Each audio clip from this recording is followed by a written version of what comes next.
আমাদের চট্টগ্রামের ঐতিহ্যবাহী জাতীয় মসজিদ জমিয়তুল ফালাহ ময়দানে 10 দিনব্যাপী সোহাদায়ে কারবালা মাহফিল অনুষ্ঠিত হচ্ছে। আজকে সেই মাহফিলের 10ম দিন।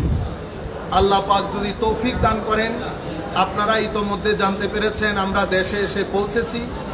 আল্লাহ তৌফিক দান করলে আজকে এশার নামাজের পর চট্টগ্রাম জমিয়তুল ফালাহ ময়দানে ইনশাআল্লাহ অনুষ্ঠিতব্য সোহাদায়ে কারবালা মাহফিলে আমরা থাকবো ইনশাআল্লাহ। আপনারা যারা যেখান থেকে আমাদেরকে শুনছেন, আমাদের এই ভিডিও আপনারা শেয়ার করবেন। প্রত্যেককে আমি দাওয়াত পৌঁছাচ্ছি, আপনারাও আমাদের পক্ষ থেকে দাওয়াত পৌঁছিয়ে দেবেন, যেন আমরা সবাই সোহাদায়ে কারবালা মাহফিলকে আজকে বঙ্গোপসাগরে পরিণত করি। আমি চাইবো আপনারা প্রত্যেক ব্যক্তি, প্রত্যেক এলাকার একজন রিপ্রেজেন্টেটিভ আপনারা আজকের মাহফিলে উপস্থিত থাকবেন। আপনারা ইতোমধ্যে জানতে পেরেছেন আমরা আগের মতো করে ওই আন্দাজে প্রোগ্রাম করছি না। অনেকেই মন খারাপ করছেন, প্রোগ্রাম কেন নিচ্ছি না, কি কারণে নিচ্ছি না। আসলে আমাদের সময় একটা বড় ইস্যু।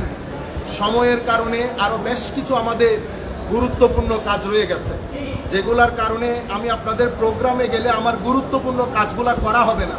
আমার কাছে সময় অনেক সংক্ষিপ্ত। সেই কারণে আপনাদের প্রতি অনুরোধ, আপনারা যারা এরাদা করেছেন আপনাদের এলাকার মাহফিলে নিয়ে যেতে, আমি চাইবো আপনারা আপনাদের এলাকার মাহফিল মনে করে আজকে জমিয়তুল ফালাহ ময়দানে সবাই আসবেন, তশরিফ আনবেন। বিশেষ করে চট্টগ্রামের বাইরে থেকে যারা আসতেছেন তাদের প্রতি অনুরোধ, আপনারা মাহফিলের পরে স্টেজের বাম দিকে আপনারা উপস্থিত থাকবেন, অপেক্ষা করবেন। মাহফিল সমাপ্ত হলে আমরা স্টেজের বাম দিকে আপনাদের সাথে অবশ্যই সাক্ষাৎ করব ইনশাআল্লাহ।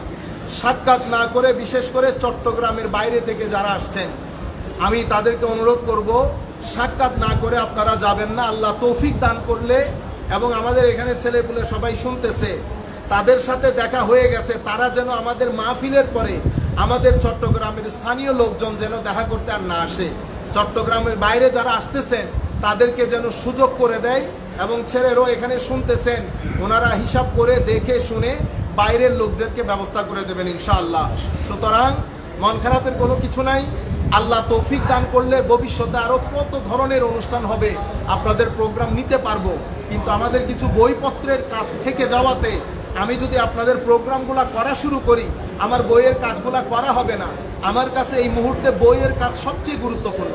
সেই কারণে আপনাদের প্রোগ্রামগুলো নিতে পারছি না, অন্য কোনো কারণ নাই। আপনারা গিলা শিকওয়া করবেন না। কিছু প্রোগ্রাম যেগুলো নিতে হচ্ছে সেগুলো বিভিন্ন কারণে, আত্মীয়তার কারণে হোক বা অন্য বিভিন্ন কারণে নিতে হচ্ছে। অন্য কোনো প্রোগ্রাম আমি নিচ্ছি না। সুতরাং আপনারা, বিশেষ করে চট্টগ্রামের বাইরে, আমি আপনাদের প্রতি আন্তরিক মুবারকবাদ, ধন্যবাদ জানাচ্ছি। এটা আপনাদের মোহাব্বত, এটা আপনাদের প্রেম ভালোবাসা, আমার নবীর নজরে কারম, সাউলিয়া সালেহিনের নিসবতের ফসল।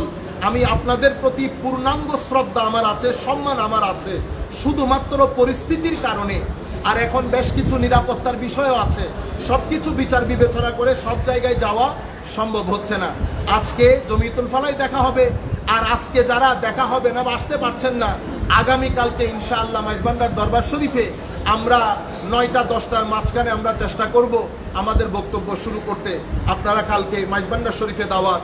যেহেতু আজকে জমিয়তুল ফালাহ ময়দান, এটা আল্লামা জালালউদ্দিন আল কাদরি রহমতুল্লাহ আলাইহি প্রতিষ্ঠিত, এবং আমাদের সুফি কাকা সুফি মিজানুর রহমান সাহেব, যার বদান্যতায় এই প্রোগ্রাম এখনো পর্যন্ত চলছে, তিনিও অসুস্থ। তার জন্য আপনারা সবাই দোয়া করবেন, এবং দোয়া করবেন কিয়ামত পর্যন্ত যেন আল্লাহ এই মাহফিলকে সালামত রাখে, এভাবে যেন এই মাহফিল অনুষ্ঠিত হয়।